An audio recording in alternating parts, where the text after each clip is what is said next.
Palavra da Verdade. Devocional de 29 de março. O Espírito de Deus e de Cristo.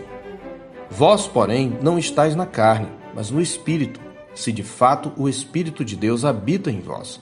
E se alguém não tem o Espírito de Cristo, esse tal não é dele. Romanos 8:9. Temos visto que o capítulo 8 de Romanos nos ensina acerca do ministério do Espírito Santo, a pessoa divina que aplica as bênçãos da obra redentora de Cristo à vida dos eleitos de Deus.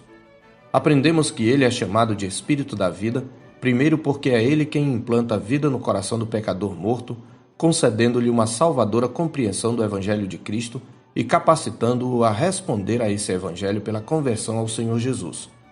Em segundo lugar, como Espírito da vida, é por meio dele que podemos experimentar a vida eterna como um dom presente. De modo que, ainda que nosso corpo esteja sujeito à decadência e morte, nosso espírito já goza dessa nova vida. Por último, por ser ele o Espírito da vida, até nosso corpo aguarda a ressurreição que será realizada pela ação desse Espírito Santo, que Paulo chama também de Espírito daquele que ressuscitou a Jesus dentre os mortos, no verso 11.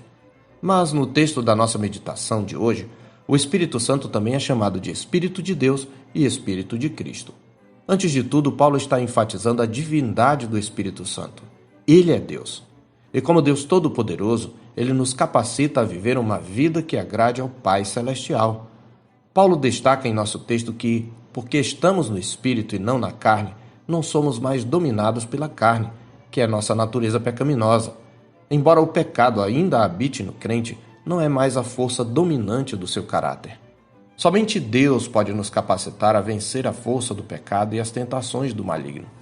Por meio da santificação, Deus, o Espírito Santo, nos capacita a mortificar os feitos do corpo e assim experimentar de maneira crescente a vida de Deus em nós.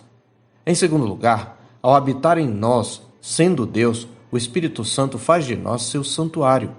Exortando os cristãos de Corinto quanto ao pecado da imoralidade sexual, Paulo os relembra, e a nós, do valor do corpo como o templo do Espírito Santo. Ele diz: acaso não sabeis que o vosso corpo é santuário do Espírito Santo que está em vós, o qual tendes da parte de Deus, e que não sois de vós mesmos? Porque fostes comprados por preço. Agora, pois, glorificai a Deus no vosso corpo. 1 Coríntios 6, 19 e 20. Porque Deus habita em nós por meio do seu Espírito, devemos cultivar a santidade do corpo. Em nosso texto, Paulo também chama a terceira pessoa da Trindade Santa de Espírito de Cristo. A alternância entre os termos Espírito de Deus e Espírito de Cristo nos lembram que o Espírito Santo procede do Pai e do Filho. Jesus ensinou esta verdade quando, ao prometer a vinda do Espírito Santo após sua ressurreição e entronização, falou dele como o Consolador enviado pelo Pai. Mas o Consolador, o Espírito Santo, a quem o Pai enviará em meu nome, esse vos ensinará todas as coisas e vos fará lembrar de tudo o que vos tenho dito. Em João 14, 26. Em outra ocasião, Jesus fala do Espírito Santo como enviado por ele. Quando, porém, vier o Consolador, que eu vos enviarei da parte do Pai, o Espírito da verdade, que dele procede, esse dará testemunho de mim. João 15, 26. Por ser o Espírito de Cristo, o Espírito Santo nos revela a glória do Filho de Deus, como ele mesmo, o Senhor, prometeu. Ele me glorificará, porque há de receber do que é meu e vô-lo há de anunciar, em João 16, 14. Foi o Espírito Santo que inspirou a palavra de Deus, na qual Cristo nos é revelado. E é o Espírito que nos dá a conhecer o Filho de Deus, aplicando a palavra em nosso coração. E por meio do Filho nos achegamos ao Pai. Por ser o Espírito de Cristo, o Divino Consolador nos leva a contemplar como por espelho a glória do Senhor, transformando-nos também à sua própria imagem. Paulo fala dessa bênção, chegando a intercambiar a ação do Filho e do Espírito Santo, que são um só Deus. Ele diz: e todos nós, com o rosto desvendado, contemplando como por espelho a glória do Senhor, isto é, do Senhor Jesus, somos transformados de glória em glória na sua própria imagem, como pelo Senhor, o Espírito. 2 Coríntios 3,18. A contemplação de Cristo pela ação do Espírito Santo se dá sempre por meio do espelho da palavra de Deus, que é a espada do Espírito, conforme Paulo a chama em Efésios 6,17.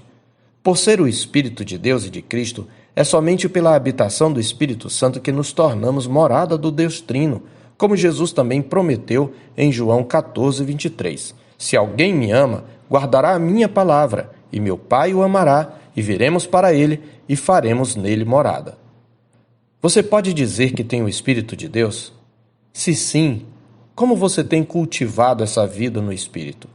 Lembre-se, você não pode colher santidade se semear no campo da carne. Muitas pessoas falam de crescimento espiritual, de força espiritual e de espiritualidade de modo geral, mas referem-se apenas ao seu próprio espírito, como se ele tivesse uma capacidade inata de se autoaperfeiçoar. Mas o espírito humano, como o corpo, foi atingido pela queda. O verdadeiro crescimento espiritual só é possível a quem nasceu do Espírito de Deus. Como diz o nosso texto, se alguém não tem o Espírito de Cristo, esse tal não é dele. Eu sou o pastor Marcos Augusto, pastor da Terceira Igreja Presbiteriana de Boa Vista, em Roraima. Tenha um bom dia na paz do Senhor Jesus.